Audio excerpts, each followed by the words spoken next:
Morning sunlight spread softly over the quiet village, touching the mud huts with a golden glow. It was the day of the fair, the most awaited day of the year. The air was full of laughter, music, and the smell of sweets. Children were dressed in bright new clothes, their faces shining with excitement.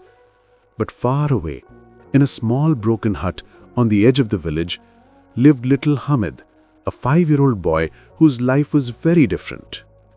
Hamid's parents were gone. His grandmother Amina was all he had. Her wrinkled hands, her trembling voice, her tired eyes, they were full of love but empty of comfort. They had nothing except a few torn clothes, an old clay stove, and each other.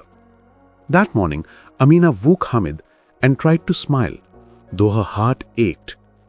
She had no money for new clothes or sweets, but she said softly, "Go, my son. Go enjoy the fair. You must smile today." Hamid's heart was pure. He never complained. He had just 3 small coins in his pocket, the only treasure they owned.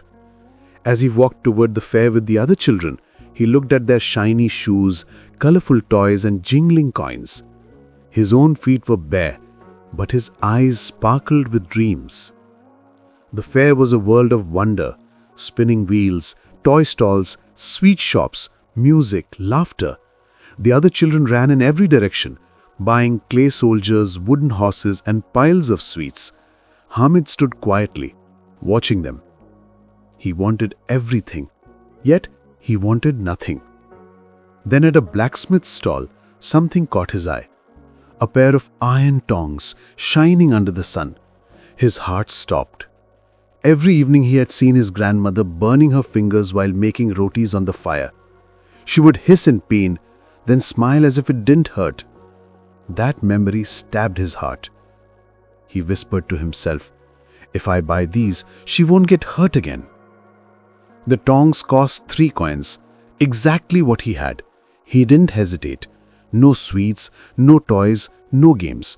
Just one small thing that could bring a little comfort to the woman who loved him more than life itself. He lifted the heavy tongs with his small hands. They were rough and cold, but to him, they felt like gold. As he walked back, his friends laughed. "Hamid, you fool! You bought tongs! What will you do with that old thing?" Hamid smiled, his eyes soft but proud. "My grandmother burns her fingers when she cooks. Now she won't." The laughter faded. The children looked at him in silence. For the first time, they saw something greater than sweets and toys. A heart that cared more for others than itself. When Hamid reached home, Amina rushed to him. "What did you buy, my dear?" she asked, her voice full of hope. Hamid placed the tongs in her lap. "Look, Grandma, now your fingers won't burn." For a moment she didn't understand. Then tears filled her tired eyes. She lifted the tongs, stared at them, and began to cry softly, not out of sadness, but out of love. "Oh, my precious child, you gave up your joy for mine."